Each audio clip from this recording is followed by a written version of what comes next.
The Viking states grew out of the most extensive military expansion the world had ever seen since Roman times. Scandinavian warriors took their thirst for conquest from the heart of the Viking homeland to the very edges of Europe. Along the way, they laid the foundations of states that are still with us today.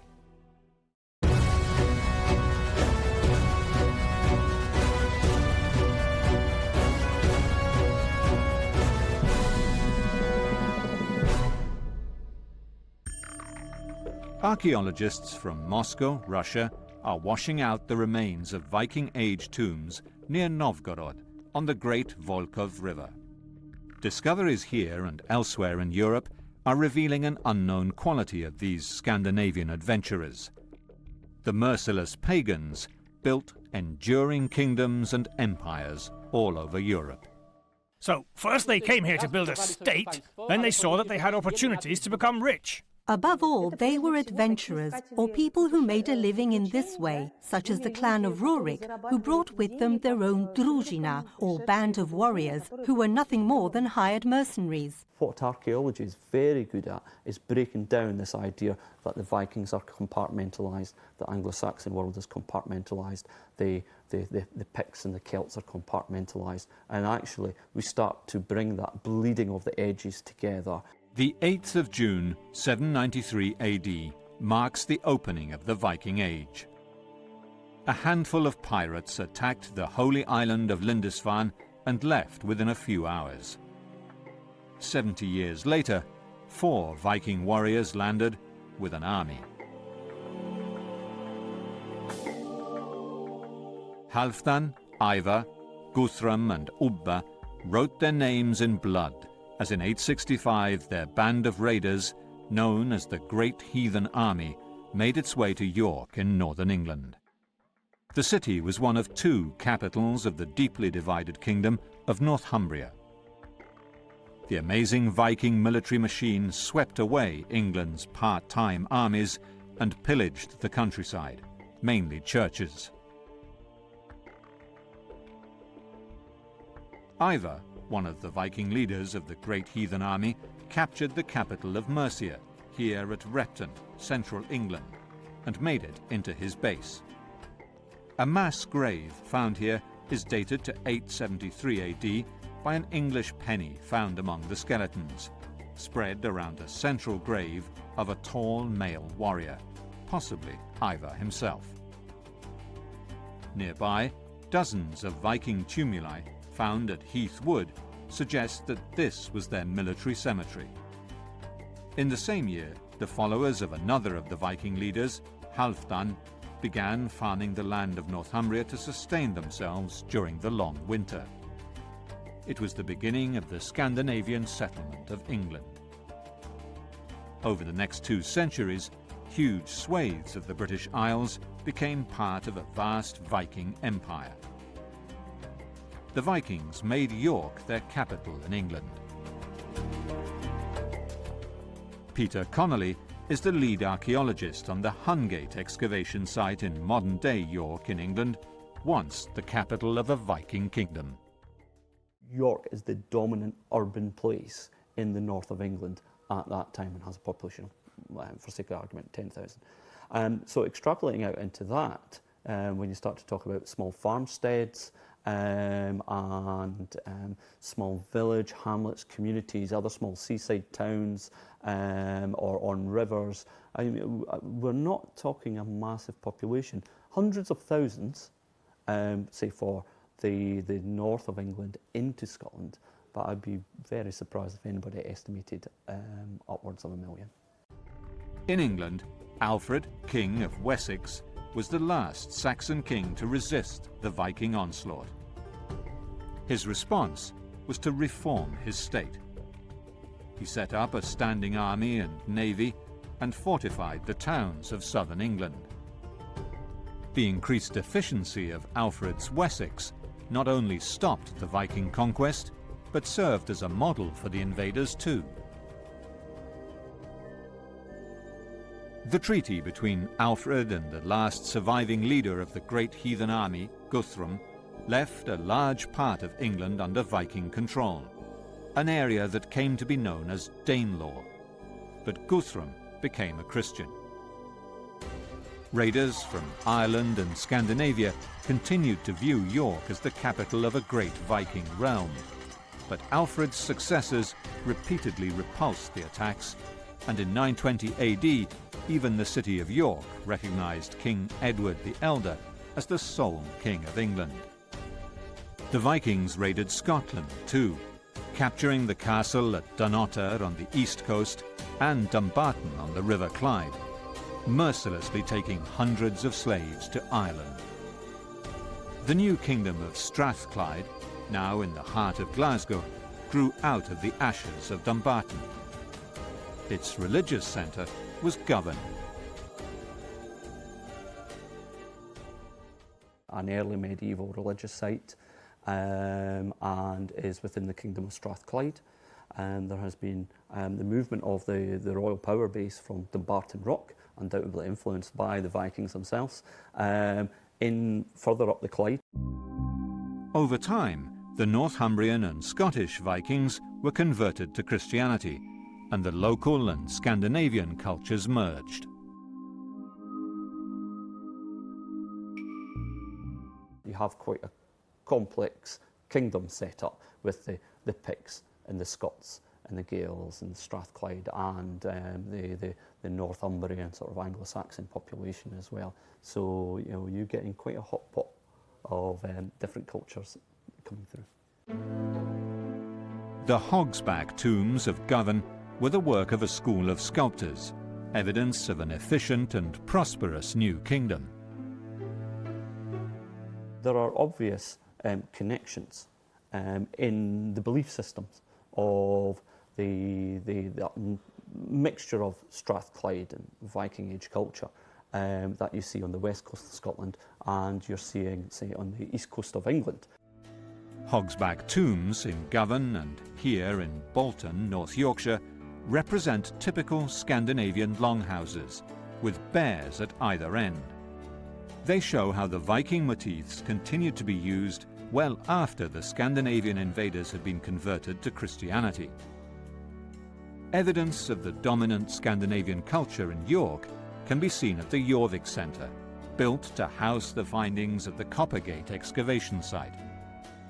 The comb was an ornament no Viking man would do without, and they were made here from deer antlers, while Viking jewellery and bronze work show Scandinavian patterns. The Vikings of York ate a lot of fish and oysters, and this coprolite, fossilised feces, tells us more about what they ate. Diet is very interesting because we have coprolites, which gives us some insights into the diet. And so fruit seeds surviving, what we'd think of as plums and damsons. There are huge amounts of animal bone thrown out into waste pits. And we're talking about a high consumption of beef, to a lesser extent, pig, but we get all the major domesticates. The Viking raids against the great empire of Charlemagne in 799 turned into invasions 40 years later, when his grandsons began a bloody civil war, leaving the empire's coastline undefended. An average Viking raid, of course, much depends on the period, but we're talking about several dozens of warriors, and the larger raids, several hundred. That's the average. In 841, 13 ships sailed up the River Seine, and the Vikings burned Rouen, took the monks of Jumièges hostage, and in 845 even plundered Paris. In 885, thousands of Vikings besieged Paris again, and although the raiding forces were still unable to take on the might of the empire's armies, they used every opportunity to strike where the defenders were weakest.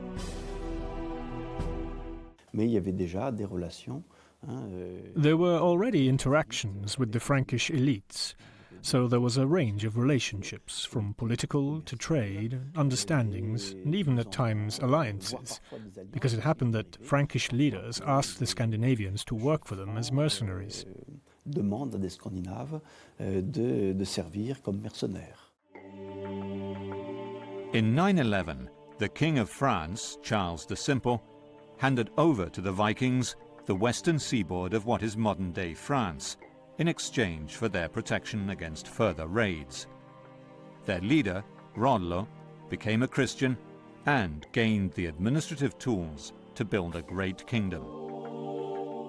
One of the conditions was loyalty to the king and conversion, the baptism of the Scandinavian chiefs in Rollo's court.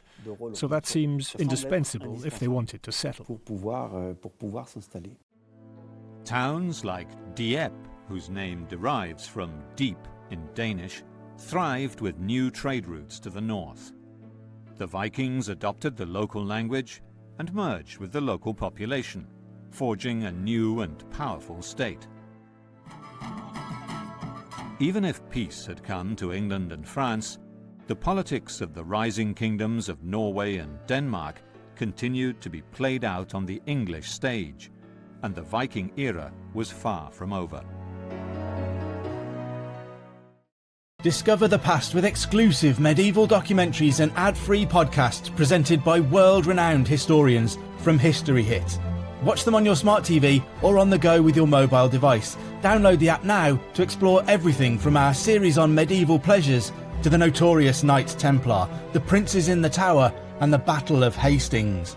Immerse yourself in the captivating stories of this remarkable era by signing up via the link in the description.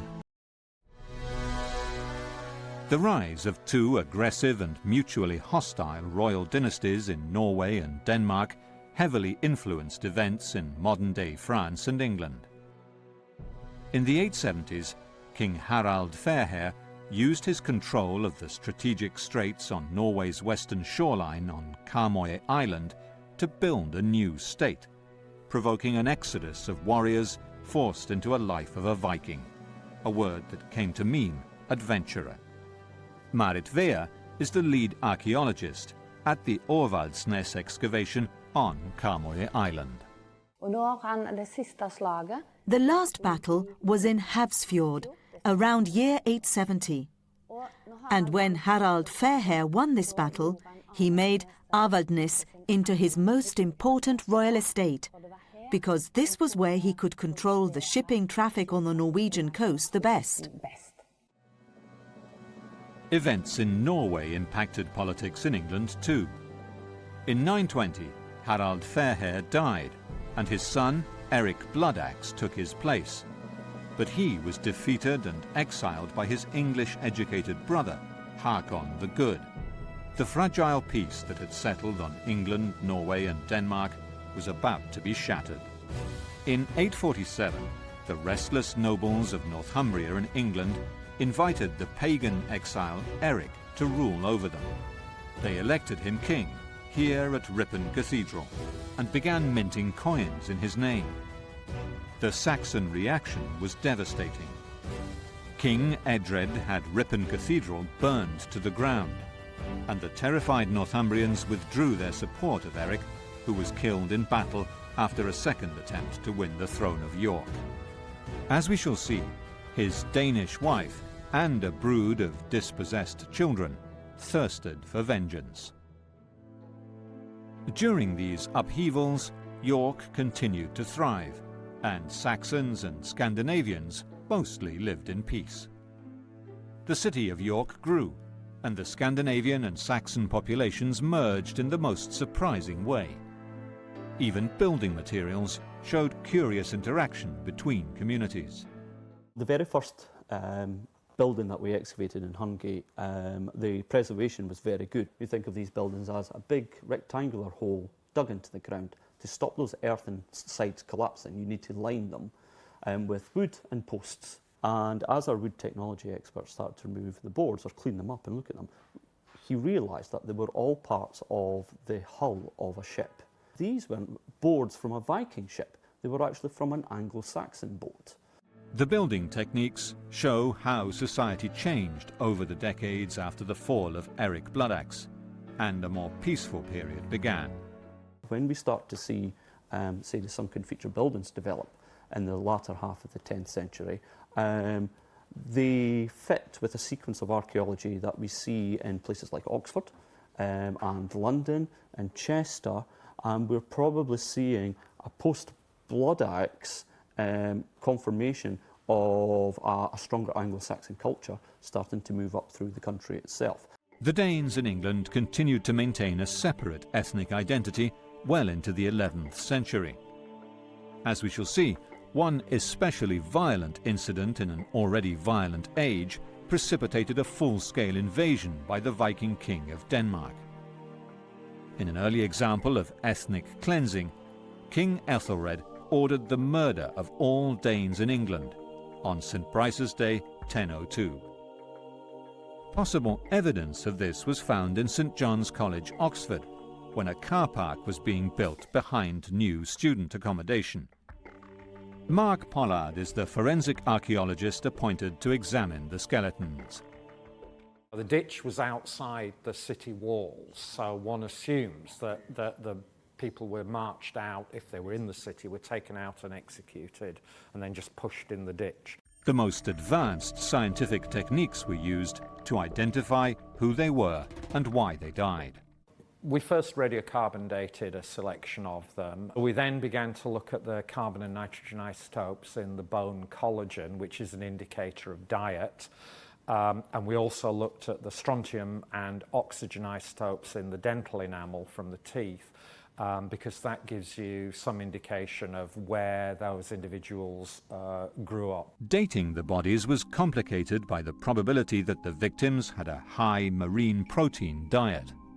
If people have a large proportion of marine protein in the diet, then this can actually show up in the radiocarbon date as making it earlier than we would expect. So when we dated the St. John's College skeletons, we found that the radiocarbon ages were up to 100 years earlier than 1002 AD. However, strontium and oxygen isotope analysis of their tooth enamel gave some indication as to where they grew up. It's difficult to say where they did come from, but I think it's reasonably confidently we can say that they weren't brought up in the south of England. Were these Viking raiders or innocent Danish traders caught in the city on the day of collective Saxon paranoia? Could the skeletons found in St. John's College have been victims of the St. Brice's Day massacre? And how did their fate tie into the spread of a wider Scandinavian empire? For the St. John's skeletons, we don't think they came from the south of England. They have a young demography, 16 to 25 in general. They're all male. Some of them are carrying healed battle wounds. So that, to me, suggests that what you've got is a raiding party. Whether or not these men were victims of the Saxon massacre, they represent a new and vital clue in showing the violent social tensions that were rife in English society in the Viking Age. The St. Brice's Day massacre sent shockwaves through Scandinavia. The new king of Denmark, Sven Forkbeard, attacked England with a mighty army. This was not a band of raiders. Sven's army was a formidable military machine.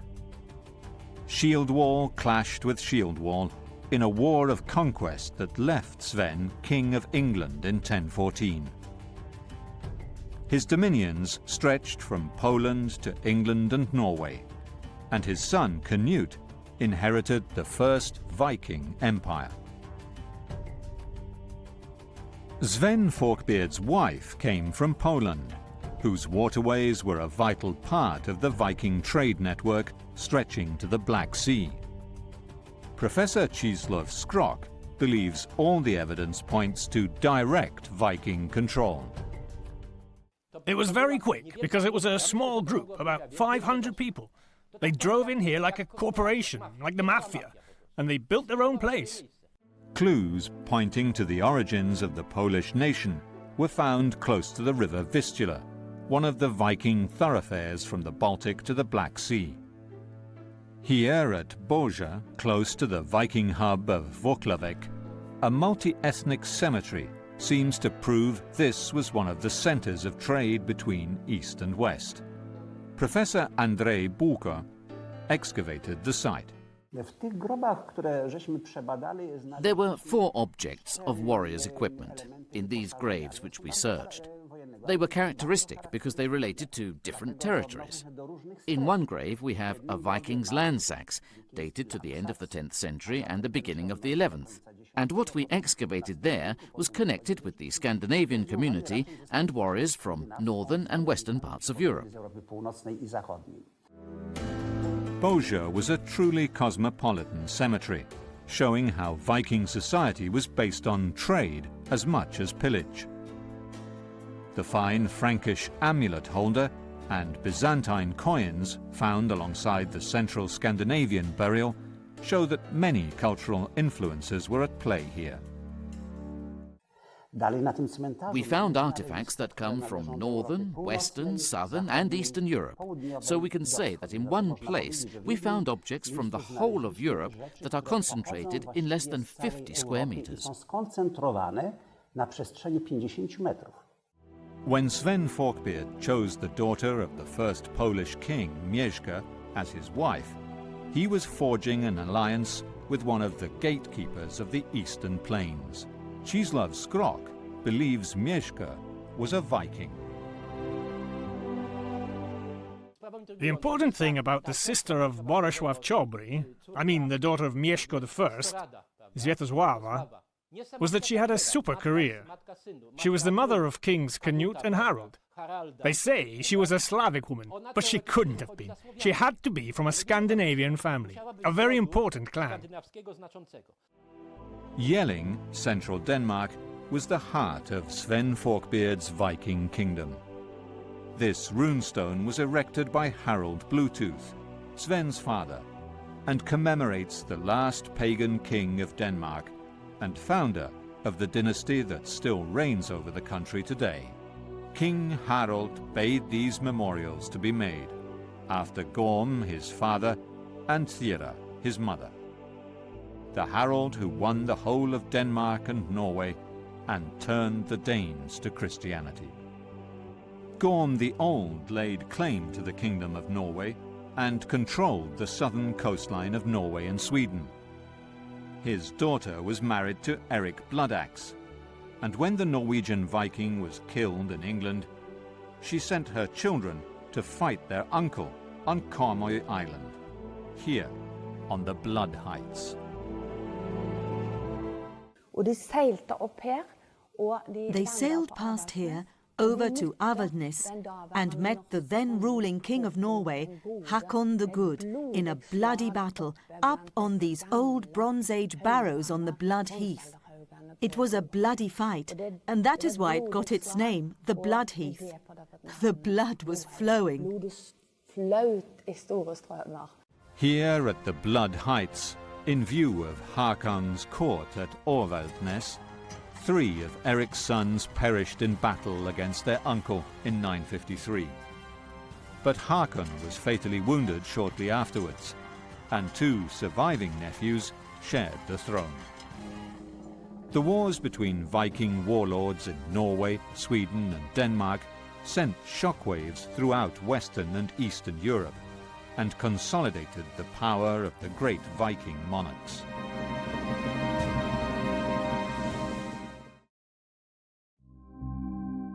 Modern archaeology throughout Europe is building a completely new picture of who the Vikings really were. Work carried out in laboratories as far away from each other as Novgorod, Poznan and Oxford show how a Scandinavian commonwealth stretched across Europe and generated great empires. One of the most lovely little beads that we recovered from Hungate, small glass bead, highly decorated, was made in the Eastern Mediterranean, probably made in Egypt. Turns up in I think first half of the 10th century context. It's come from the Eastern Mediterranean all the way traded through a network, probably a very advanced network as well, to end up in Viking Age Jorvik. A snapshot of the Scandinavian empires of the mid-11th century shows the stunning success of Viking nation-building. The Viking military machine was effective in conquest, but costly to build. Only the richest leaders could afford ships and soldiers to take abroad on raiding expeditions. The return on investment had to be substantial for the raid or trading expedition to be worthwhile. The most profitable trade route was eastward. The shallow-keeled Viking ships sailed up the wide rivers that sliced through the Russian plains. Here, slaves, furs, and amber were abundant. By 750 AD, the Scandinavians controlled the ancient Finnish and Slavic trading place at Staria Ladoga. And in 841, the same year Danes were attacking Paris, other Vikings established their first kingdom, here near Novgorod.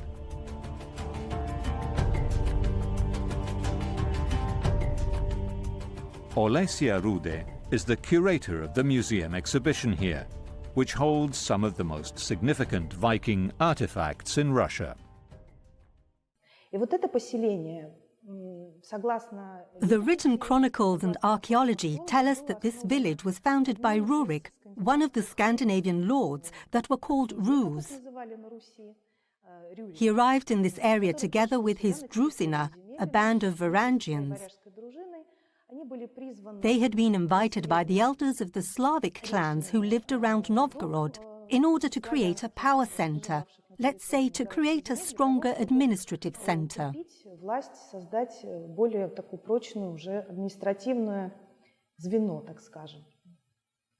The Viking warriors pushed on up the river system and found a fortress on a bend in the river Dnieper. It became a new capital city, Kiev. Only a few years later, they were attacking Constantinople itself.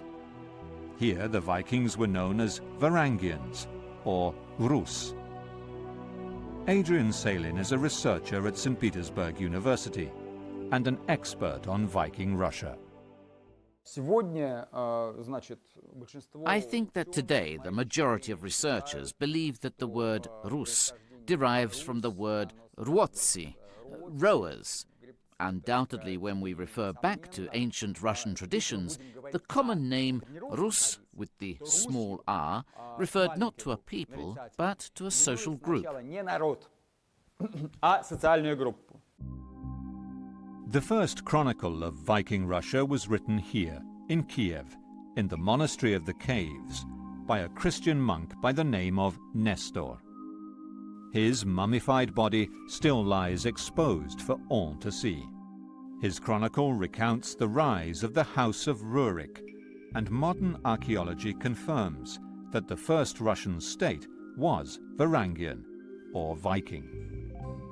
The excavations here in Rurikovo Городище have produced hundreds of Scandinavian artifacts that confirm the story told by Nestor in his first chronicle of Russian history. The blue bead of a Viking woman's necklace is a common find here, showing that for centuries this remained a Scandinavian outpost. One particularly important artifact is this sword, one of the few branded swords made in Europe. It was an extremely valuable object.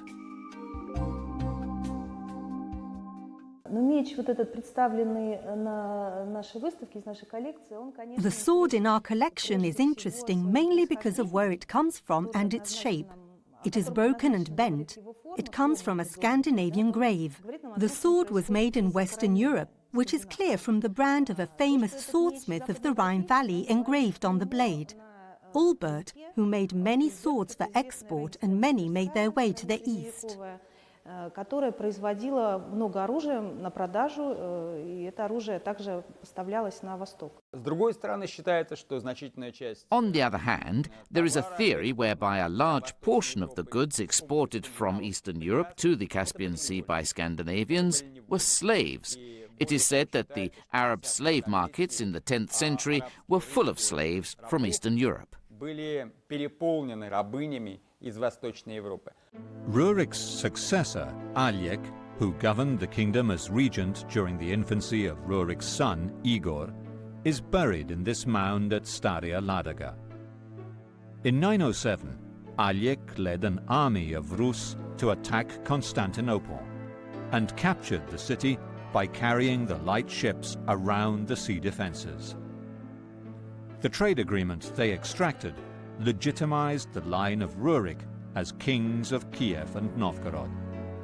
Every year, great convoys of Viking ships descended the river Dnieper, hauled their goods overland around the great rapids on the waterway, and gathered here at Kherson on the Black Sea, still a busy port today, to carry their wares to the imperial capital. Перманентного конфликта. However, we don't see permanent conflict in the 9th and 10th centuries, probably because the population in some areas were Slavs and in others Finns, and the Scandinavians occupied certain market niches. There is no indication of trade of furs for silver outside Scandinavian culture. Объемов серебра, меха вне скандинавской культуры. The great Muslim empire of Baghdad also traded with Russian Vikings and suffered their attacks. Ahmud al-Fatlan, writing in the early 10th century, describes the Vikings as still barbaric by the civilized standards of the Arabs. They were covered in tattoos, washed once a week, and held bizarre pagan rites and elaborate funerals that included human sacrifice and ship burnings. The descendants of Rurik continued to rule in Kiev until his grandson, Sviatoslav, was killed by roving Pechenek warriors during a trade expedition. The kingdom was plunged into civil war.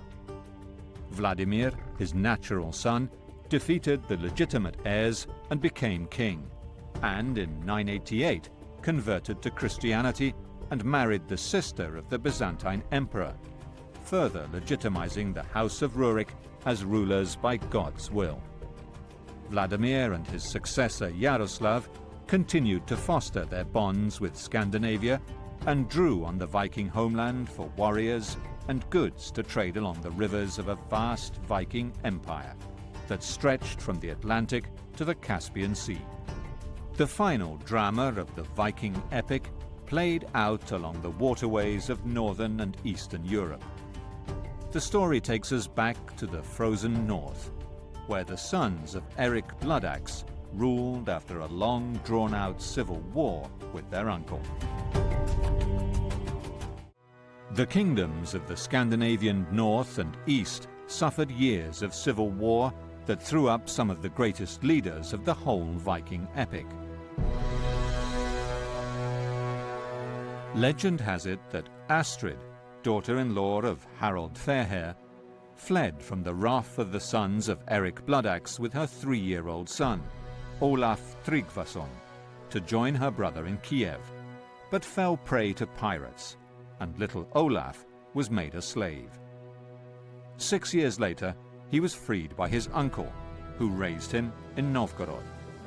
He served King Vladimir as a soldier, but gained most of his prestige and wealth as a mercenary, fighting for the Holy Roman Empire against the Danish king Harald Bluetooth and his puppet king of Norway. The mercenary Olaf also married a Polish princess who died young, and after years of raiding Scotland and Ireland and a second marriage to an Irish queen, Olaf was converted to Christianity. He returned to Norway and won back his rightful place on the throne as a direct descendant of Harald Fairhair. He forcibly converted Norway to Christianity and ruled from 997 for 3 years until defeated and killed in a naval battle against an alliance of his old enemies in an expedition to present-day Poland. His life is marked by legendary events.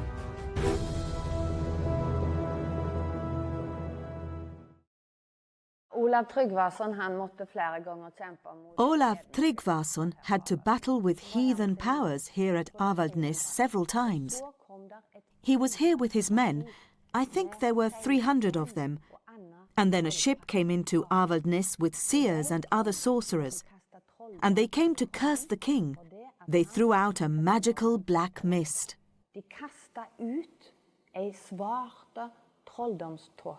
Olaf Tryggvason was saved by his Christian beliefs, and the black cloud was thrown back at the seers. However, his reaction was less than forgiving. And this is the way they died. They were to be put out at the Skrete sheer rock, and when the sea got higher, the sorcerers drowned. And it was a slow death, of course. The sworn enemy of Olaf was the aggressive Harald Bluetooth, forced to convert to Christianity on his defeat by the German emperors. In the early Viking Age, kings in Denmark wielded far less power than in the Christian empires and kingdoms where the church provided key administrative services. Tom Christensen has excavated the ancient Danish chieftain's camp at Lejre for the past 20 years. It is not that the Danes turned their backs on Europe, but they were a Germanic tribal society which had its traditions and were tied to them. I think that the power was divided between clan chiefs. There might have been a sort of king, but not an autocratic king, as power was mainly based on alliances between the various clans.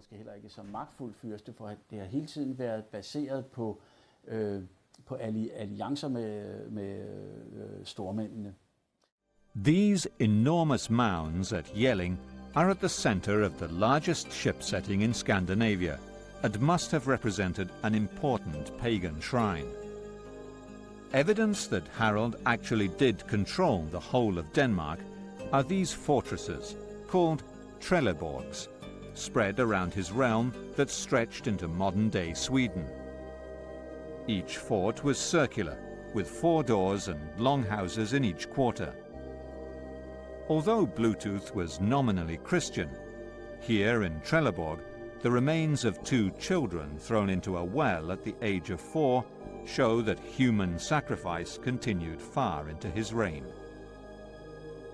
Harald Bluetooth claimed the thrones of Norway and even Sweden, and drew on the services of the finest pagan mercenary force of the time, the Jomsvikings, one of whom is commemorated on this runestone on the Swedish island of Öland.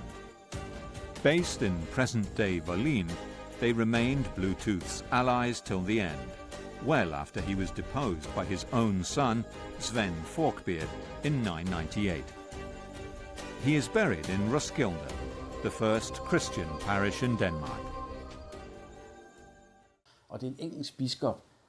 The first Danish bishop was an Englishman, but the Germans wanted Denmark as a church province. So when Adam of Bremen later on wrote about the conditions in Denmark, he portrayed Harald Bluetooth as a positive leader for the Germans and stated that his burial took place in Roskilde.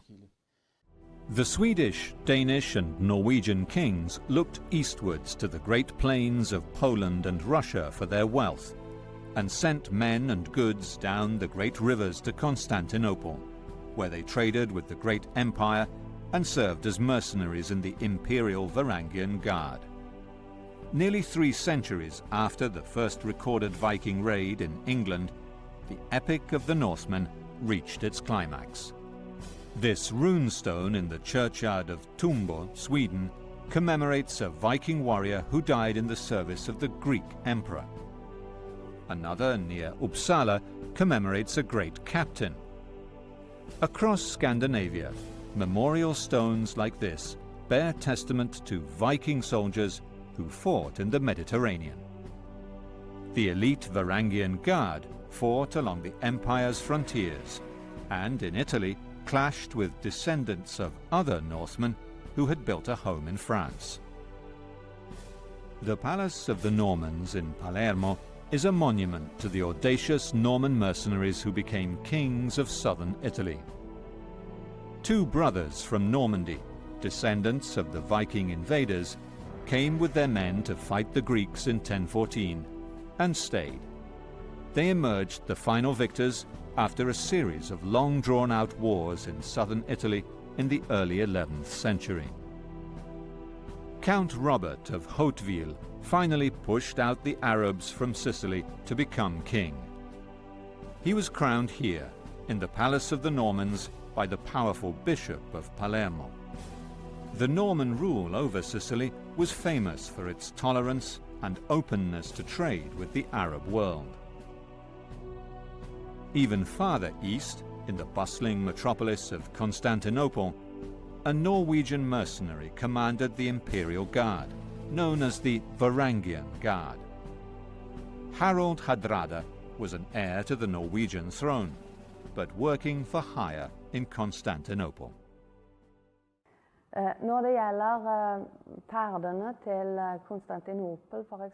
With regards to Harald Hardrada's trips to Constantinople and to Africa, which are also recorded in the sagas, as well as in international contemporary sources, we find small traces of the Vikings, for example in Constantinople, where a Viking has written graffiti in a beautiful church.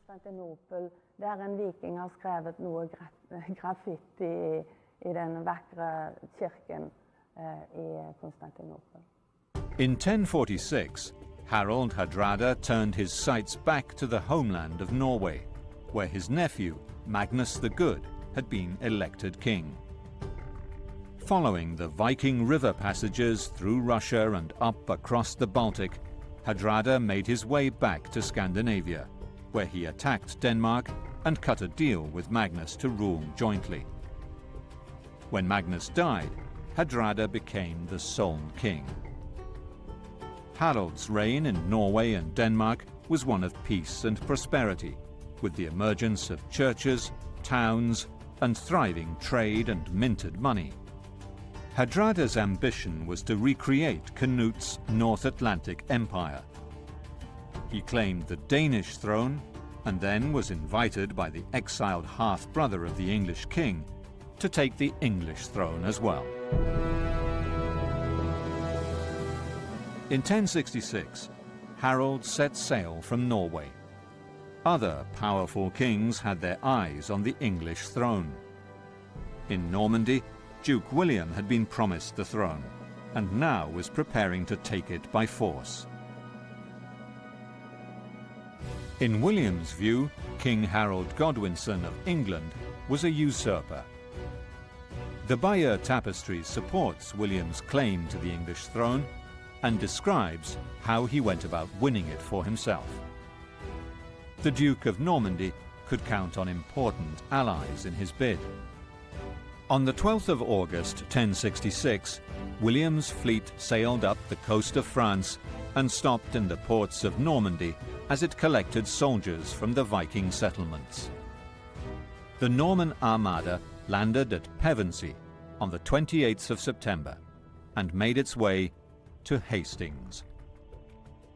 As William and Harold Hardrada bore down toward England, the English king Harold Godwinson rushed north with his army. Harold Hardrada defeated the English at Fulford on the outskirts of York, but when the might of the English army met the Viking hordes at Stamford Bridge, Hardrada was killed in battle. The exhausted English army marched south again to face William of Normandy at Hastings, just 19 days later. The Norman cavalry fled in front of the Saxon shield wall, and William was given up for dead. The Saxons broke ranks to pursue the Normans, but when William showed his face to his men, the Normans rallied and Harold was killed.